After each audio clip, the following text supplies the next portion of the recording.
Welcome to the Cabral Concept, where board-certified naturopath and integrative health practitioner Dr. Stephen Cabral shares how he was diagnosed at the age of 17 with a life-altering illness and given no hope for recovery. It was only after studying and traveling all over the world did he discover how to combine ancient Ayurvedic healing practices with state-of-the-art naturopathic and functional medicine to fully rebalance the body and re-energize it with life. It's time to discover how to get well, lose weight, and finally feel alive again. And now, here's your host, Dr. Stephen Cabral. Welcome back, everybody. We are here today with our Total Wellness Tuesday episode of the week. We're going to be talking about eating protein for breakfast or not, and how that affects overall hormone production, muscle gain or loss, autophagy, which is the breaking down and destruction of cancer cells that are growing in your body, and overall longevity.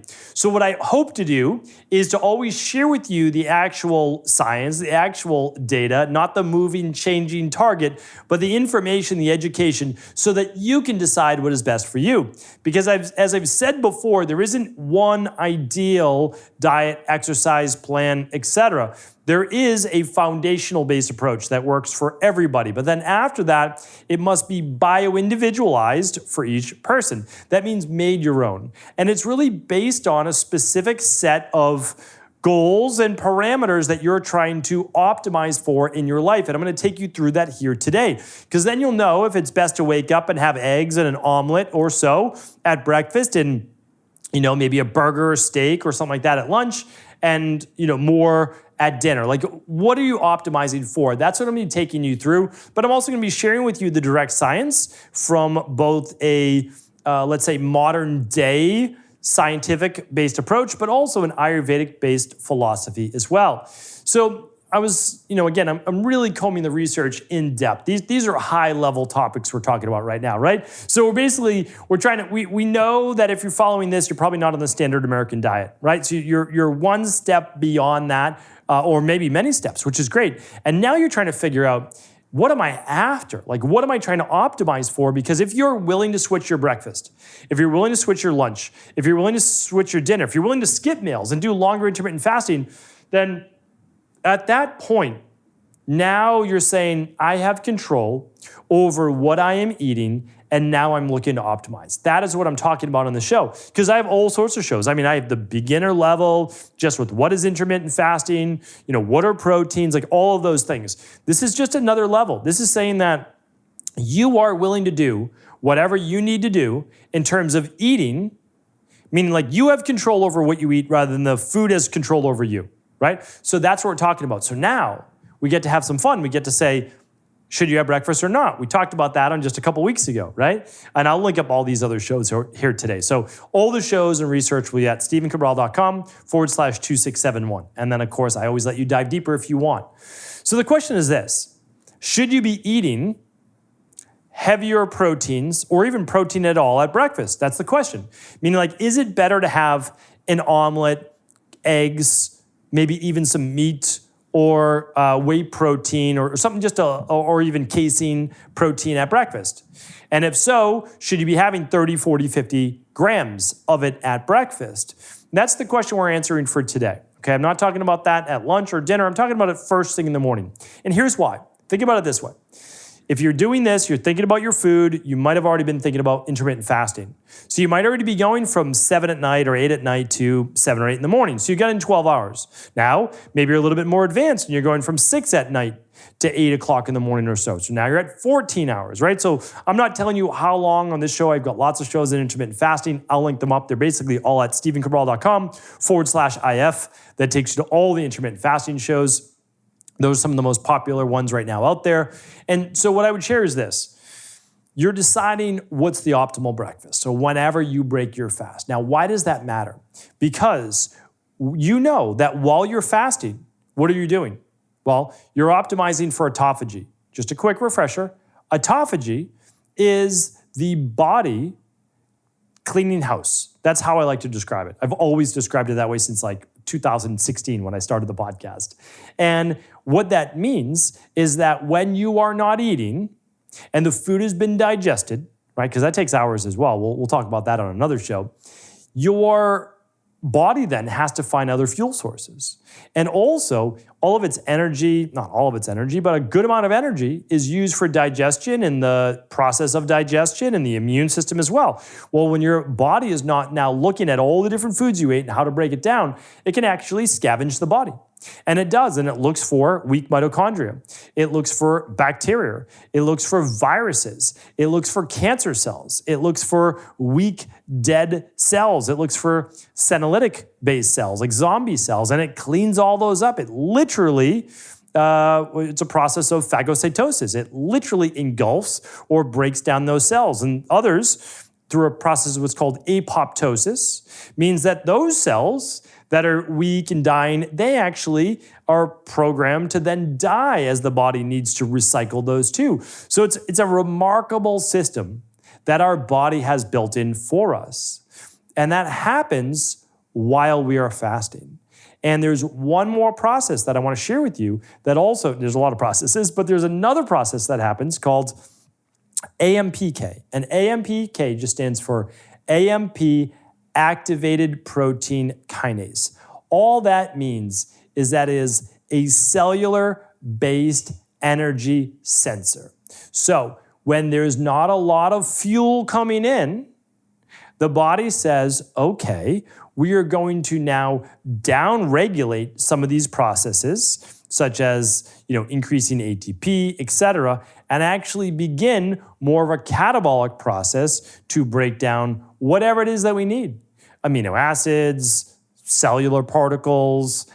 It's going to break down. We can start with glycogen if you start to drop blood sugar levels too low. It's all part of the catabolic, which means breakdown, AMPK process. Why does that matter? Well, because you would think by what I said initially of the breakdown of cancer cells, the weak cells, the bacteria, the viruses, etc., boosting the immune system, is that you would just want to do that. You just want to fast all the time, right? But the problem is, if you fast all the time, you become too catabolic. The body becomes too weak. The immune system becomes too weak. The muscles become too weak. Everything gets too weak. It breaks down too much. You can start to become, you fall into what's called sarcopenia, muscle loss, or you get into osteoporosis, bone loss, or you start to get into amenorrhea, which is the loss of a female's menstrual cycle. Men can become low in testosterone. Like all these things can happen if there's too much catabolism, too much breakdown.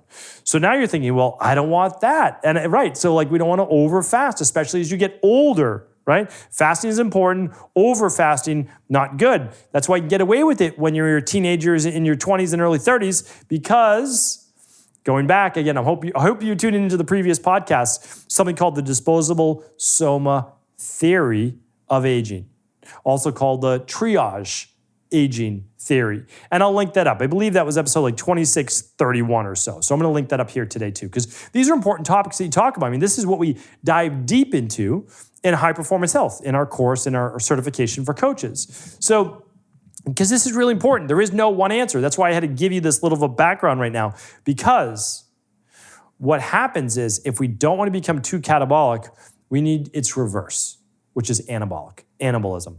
Anabolism is tissue proliferation, tissue repair, growth, rejuvenation, rebuilding. And that, again, it's dictated by a lot of things, growth hormone, etc. But one of those is called mTOR. And mTOR, I'm just going to call it TOR or mTOR, stands for mammalian target of rapamycin. Now, this is switched on when the body has more protein, more amino acids, more hormones, and that enables the body then to grow, cells to proliferate, for the body to start a large part of that repair-based process. Now, repair happens in autophagy and the other parts as well, so they need to be balanced, but there's no doubt about it, if you're not getting in enough food and you're fasting too long, you very easily can lose muscle mass. I did a whole series of podcasts on that. A lot of people, when they're losing weight and they're intermittent fasting, much of that is from muscle. I talked about how you mitigate that through strength training. I actually even gave you the scientifically studied strength training-based workouts as well. Those are all in the intermittent fasting podcast, so feel free to check all those out. Okay, so here's what I want you to know about that.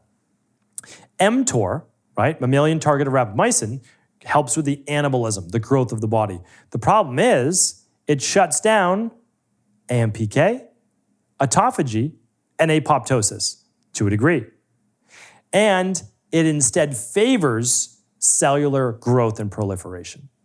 So now, because of that, if you push too far into mTOR, mTOR is associated with diseases in life like cardiovascular issues, with cancer, and others as well.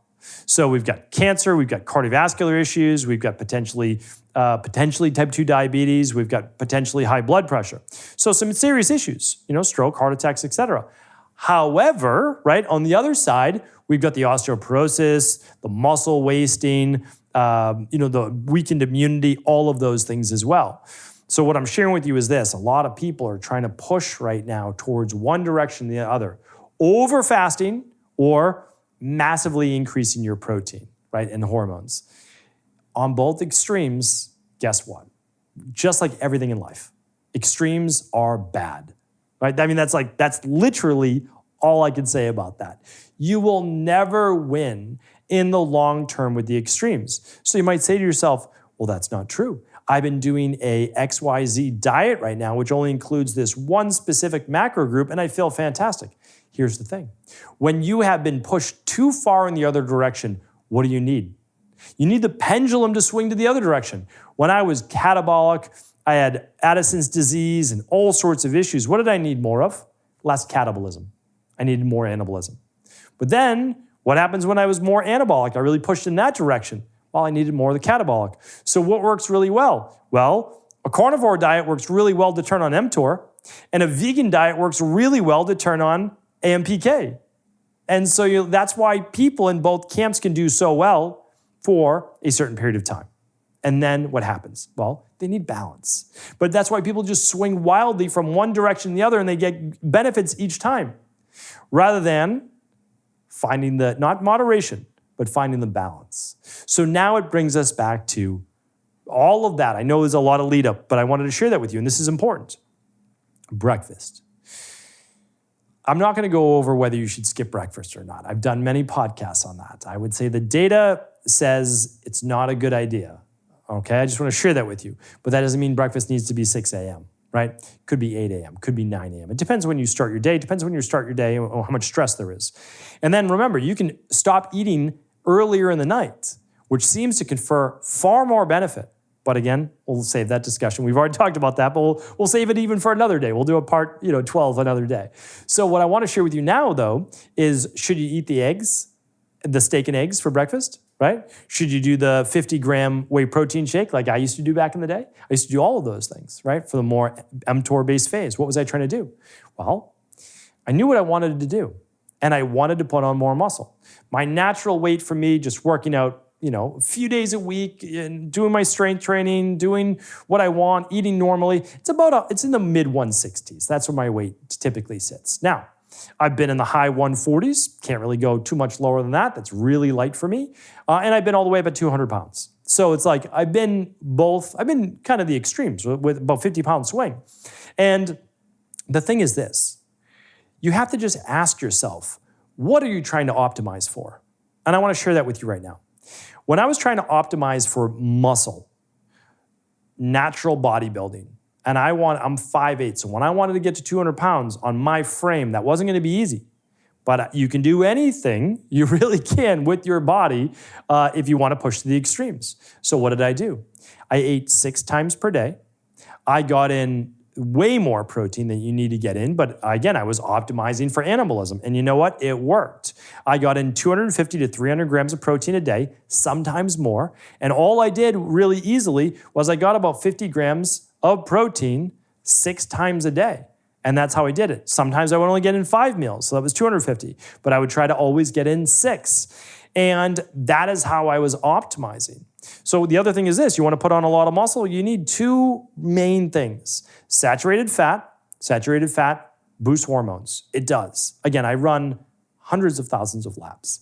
And so saturated fat, lots of it, precursor to what? DHEA, testosterone, progesterone, estrogen, you name it. That's a precursor. Okay. And amino acids, for tissue repair. And if you just eat tons of protein, it can also be used as a carbohydrate because amino acids can be broken down and eventually, again, it's not the best way to optimize for weight gain. You eat a lot of carbs too, but anyway, you need those. Okay, so we've got anabolism, but we know, again, that's optimizing for hormones and for body transformation, because you don't need to eat that much protein, of course. You can check out my protein episode as to how much protein you should eat based on your goals. That was episode 2631. But again, that was episode 2638. If you go to stevencabral.com/2671, I'll link everything up there. So just 2671 is today's show, because I need to give you the other part of it. If you want to become more catabolic, I already kind of gave it away. It's more of a plant-based diet, or all plant-based diet. Fruits and vegetables, right? You've heard a lot about green juicing, those types of things. Very catabolic diet. So if someone's trying to lose weight, it does work. It really does. But what you're not optimizing for, not optimizing to keep muscle on, not optimizing for hormones. You can still do it well, but you have to look at that. But what happens is this. When you're starting your breakfast with more heavy proteins like I used to do, it turns off autophagy. It turns off AMPK. You're going to always stay in that state of growth, right? That's important because you don't want to start dipping into muscle mass. And you always want to be repairing, because if you're doing your strength training workouts, et cetera. So then you're not getting the autophagy as much. You're not getting the other things. But then if you're more catabolic, your fruits and veggies, again, nothing wrong with those, then you're not in the growth-based phase as much. So here's what we need to look at. What are you optimizing for? And that will answer your breakfast. If you want to keep the autophagy going, if you want to keep the AMP going, if you're looking to lose more weight or do more cellular cleanup, you're going to want to opt for a lighter breakfast, no heavier meat-based foods, eggs, steak, red meat, chicken, you know what I'm saying, all the flesh-based foods, as well as dairy. Those are anabolic. They have saturated fat, they have protein. Okay. So you'll opt more for your berries and your veggies, your green juices, those types of things. And vice versa, of course. Those are also what's been proven to live a longer, healthier life, because it goes along with the disposable soma theory on aging. Now, you don't have time to go through all that today. But as you know, and I've been sharing inside of High Performance Health as well, that at 100 years old, all the 100-plus-year-olds that I've seen with, like we're talking about, let's say less than 10%, I'm being generous, less than 10%, look like they are still able to be very physically active.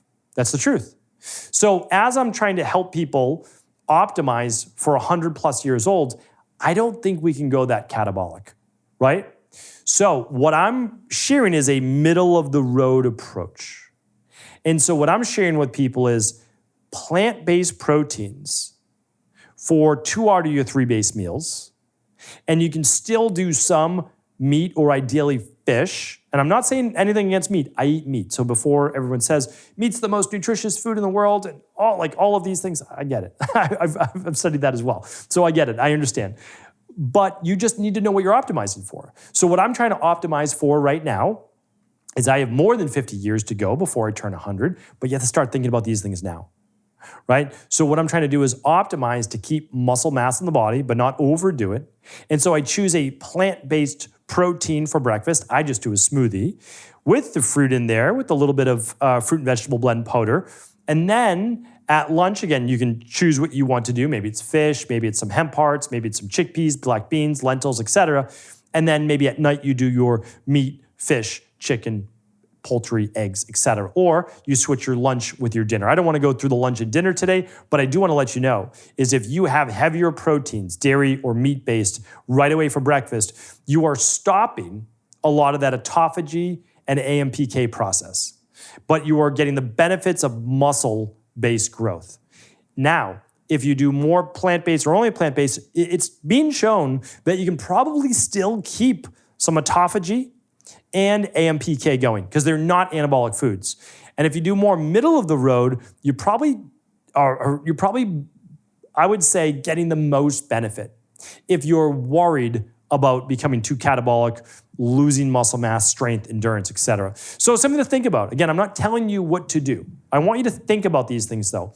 I want you to keep an open mind because there is not one right answer. That's why people tell you, oh, this is what I do and it works great. Look at me, I'm on, hormone replacement therapy, and yeah, I get it. I understand it. Is that what you're optimizing for? Because if you are, then great, keep on doing it. But I can tell you right now, that's not gonna get you to 100 because nobody gets to 100 doing that. There's nobody who gets to 100 doing that, right? There are no long-lived people that are on super physiological hormone replacement therapy with eating 1+ times their body weight in protein per day. It doesn't happen. Like, there are not those people. And if people have examples of that, please, send them in because I want to learn from that as well. But when you look at cross-population studies of people in the longest lived areas of the world, I've given you all of this before, but you are not looking at an mTOR heavy diet plan. And I'm going to keep it at that. I will let you decide. So again, my job is just to share with you what I see, what the science backs up, but also what I see in clinical practice, like how we get the numbers to move. And then it is up for you to decide where you're at. If someone told me this in my 20s, I would not have listened, nor would I have cared. And I have a colleague who is around 40 years old, right around 40 years old, and they are on testosterone replacement therapy. They eat 200 plus grams of protein per day. They are absolutely jacked. No, there's no doubt about it, and shredded. And they eat no vegetables. They don't eat anything like that. And when people asked, they said to this individual, I don't care. That's what they said. I don't care. I'm not optimizing for that. And I said, you know what? Then good for you. That is not what you're looking to do. That is not what they're optimizing for. I just worry that opinion may change in their later 50s, right? When the damage has really been done. I don't know, but maybe it's not for everyone. That's the thing. I am not telling you how to live your life. I never want to come off as that. I simply want to share with you what the best data tells us right now. And if we can start to get people to live past 100 that look like Instagram, fitness models, then fantastic that we can start to recommend that as well. So hopefully this was helpful. Again, you can be in great shape. You can live a long life. I don't think that you can go with the extremes, and that was basically my point for today's show. So thank you so much. Previous podcasts, all the intermittent fasting, all those good stuff is at StephenCabral.com/2671. Take care, everybody. Have an amazing day. Feel free to share the show with anyone you believe it could serve. Are you ready to heal yourself and then go on to heal others? If so, the Integrative Health Practitioner Institute can help you discover proven functional medicine protocols that blend the best of 7 different healing disciplines from around the world. I personally share with you the exact handouts and protocols I use in my private practice that enable people to get well, lose the weight, and live longer, stronger. I want to pass this information on to the next generation of health coaches, and that is exactly why I created IHP. We are the future of the health coaching industry, and the skills and knowledge you will learn will make you an in-demand certified health coach anywhere in the world. Although we have many medical professionals taking the IHP certifications, no experience is necessary, and half our members have no previous health certifications.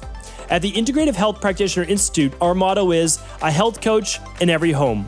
Our goal is that you take this knowledge and then share it with family, friends, loved ones, your community, or in a practice where you create a career you love and can be proud of. The global IHP community is filled with some of the most kind and caring people in the world, and we can't wait to welcome you into our world soon.